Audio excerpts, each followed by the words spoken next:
고난 너머에 더 큰 고난이 기다린다 할지라도 오직 하나님만을 신뢰합시다. 여러분의 영혼의 시력이 회복되기를 마음이 없는 자에게 시청자가 아니라 우리는 예배자가 되어야 됩니다.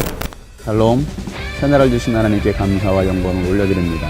오늘도 주님께서 주시는 말씀으로 새 힘을 얻고 소망을 가지며 살아가는 복된 날이 되기를 간절히 소망합니다. 오늘은 하박국서를 함께 나누도록 하겠습니다. 이것은 예언자 하박국이 묵시로 받은 말씀이다. 살려달라고 부르짖어도 듣지 않으시고 폭력이다 하고 외쳐도 구해주지 않으시니 주님 언제까지 그러실 겁니까? 어찌하여 나로 불의를 보게 하십니까? 어찌하여 악을 그대로 보기만 하십니까? 약탈과 폭력이 제 앞에서 벌어지고 다툼과 시비가 그칠 사이가 없습니다. 율법이 해이하고 공의가 아주 시행되지 못합니다. 악인이 의인을 협박하니 공의가 왜곡되고 말았습니다. 너희는 민족들을 눈여겨보아라. 놀라고 즐겁할 일이 벌어질 것이다. 너희가 살아있는 동안에 내가 그 일을 벌이겠다. 너희가 듣고도 도저히 믿지 못할 일을 벌이겠다. 이제 내가 바빌로니아 사람을 일으키겠다. 그들은 사납고 성급한 민족이어서 천하를 주름잡고 돌아다니며 남들이 사는 곳을 제 것처럼 차지할 것이다. 그들은 두렵고 무서운 백성이다. 자기들이 하는 것만이 정의라고 생각하고 자기들의 권위만을 내세우는 자들이다. 그들이 부리는 말은 표범보다 날쌔고 해구름에 나타나는 굶주린 늑대보다도 사납다. 그들의 기병은 손살같이 달린다. 먼 곳에서 그렇게 달려온다. 먹이를 덮치는 독수리처럼 날쌔게 날아온다. 그들은 폭력을 휘두르러 오는데 폭력을 앞세우고 와서 포로를 모래알처럼 많이 사로잡아갈 것이다. 그들은 왕들을 업신여기고 통치자들을 비웃을 것이다. 견고한 성도 모두 우습게 여기고 흙언덕을 쌓아서 그 성들을 점령할 것이다. 그러나 제 힘이 곧 하나님이라고 여기는 이 죄인들도 마침내 바람처럼 사라져서 없어질 것이다. 아멘.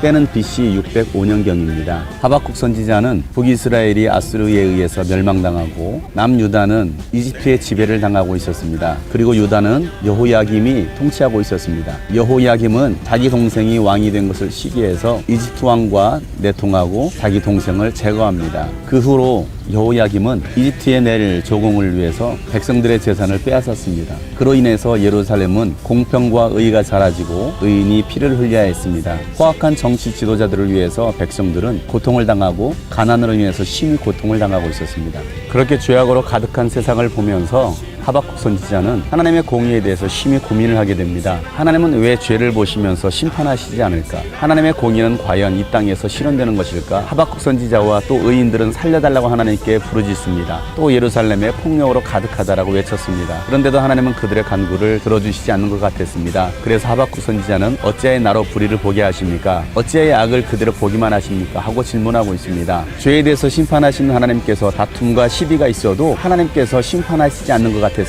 다툼과 시비는 그치지 않았습니다.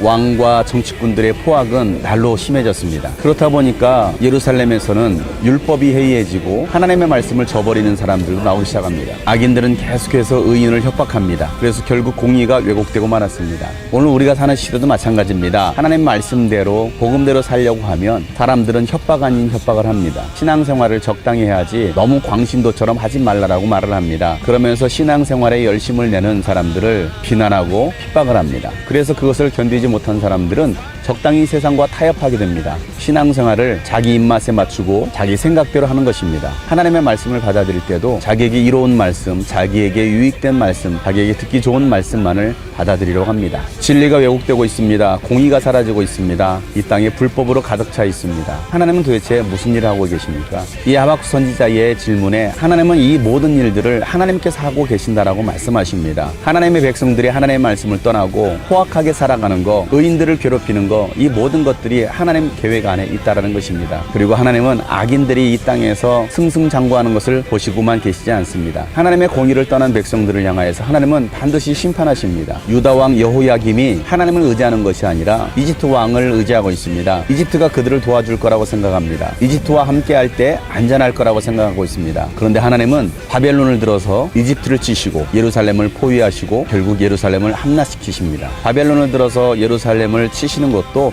하나님의 역사입니다. 당시 바벨론 제국은 가장 포악한 최고의 나라였습니다. 바벨론은 자기들이 하는 것만이 정의라고 생각했습니다. 자기들의 권위만을 내세우는 사람들이었습니다. 지금 우리가 살고 있는 이 세상은 마치 바벨론 시대와 같습니다. 하나님의 창조의 질서를 깨뜨려도 자신들이 주장하는 그 주장이 정의이고 진리라고 생각합니다. 그리고 하나님을 대적합니다. 그렇게 바벨론에 의해서 예루살렘은 멸망당합니다. 하나님께서 바벨론을 들어서 죄악으로 가득한 남유다를 심판하신 것입니다. 그런데 하나님께서 중요한 말씀을 하십니다. 것입니다. 제 힘이 곧 하나님이라고 믿는 그들도 마침내는 바람처럼 사라져서 없어질 것이라는 겁니다. 결국 최고의 강대국이었던 바벨론도 하나님께서는 반드시 이 땅에서 사라지게 하실 것이라는 겁니다. 이 땅에 영원한 것은 없습니다. 세상의 권력도 돈도 그 어떠한 강력한 힘도 결국 하나님 앞에서는 다 무너지게 되어 있습니다. 바람과 함께 사라지게 되어 있습니다.